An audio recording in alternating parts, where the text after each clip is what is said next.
Hi viewers, JJ Madam birthday.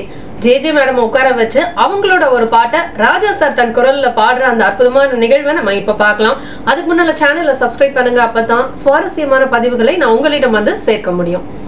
அம்மம்மா காற்று வந்து ஆடி தொட்டு பாடும். இந்த பாட்டு ஒரிஜினலி பாடினது எல்லார் ஈஸ்வரி மேம். ஆனா ராஜா சார் பாடும் பொழுது அந்த பாட்டுல உள்ள சில வார்த்தைகளை எவ்வளவு மென்மையா காத்துக்கு வலிக்குமோ ஆடைக்கு வலிக்குமோன்ற மாதிரி ஹேண்டில் பண்றாரு பாருங்களேன்.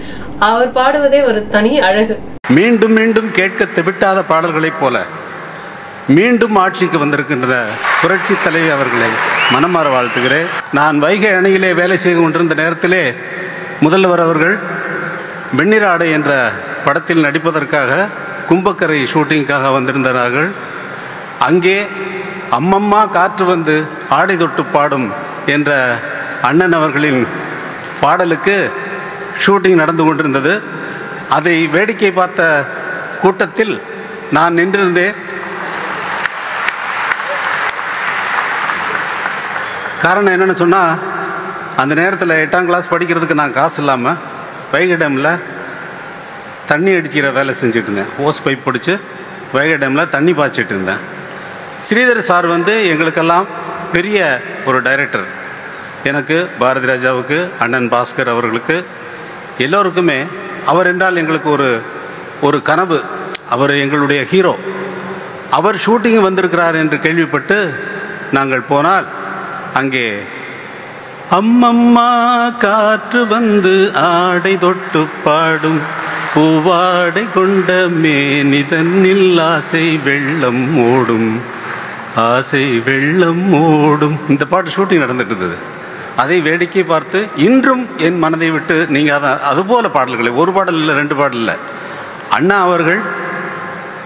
அவர்கள் கை தொட்டு இன்றும் அவரை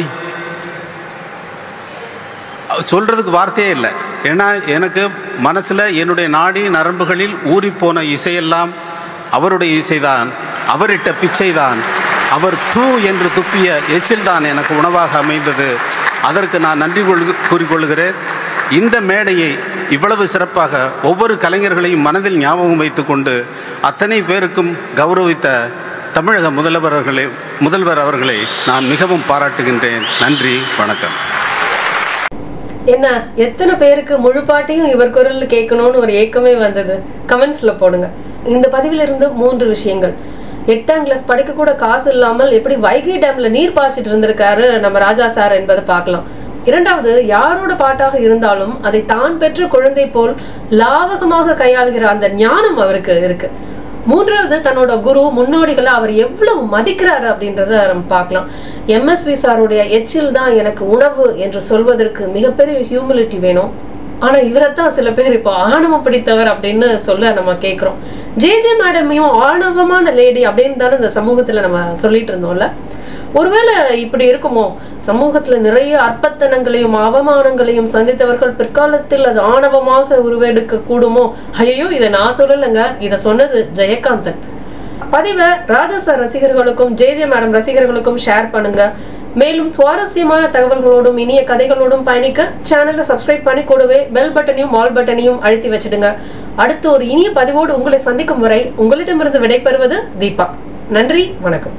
அம்மம்மா காற்று வந்து ஆடை தொட்டு பாடும், பூவாடை கொண்ட மேனிதனில் ஆசை வெள்ளம் ஓடும், ஆசை வெள்ளம் ஓடும்.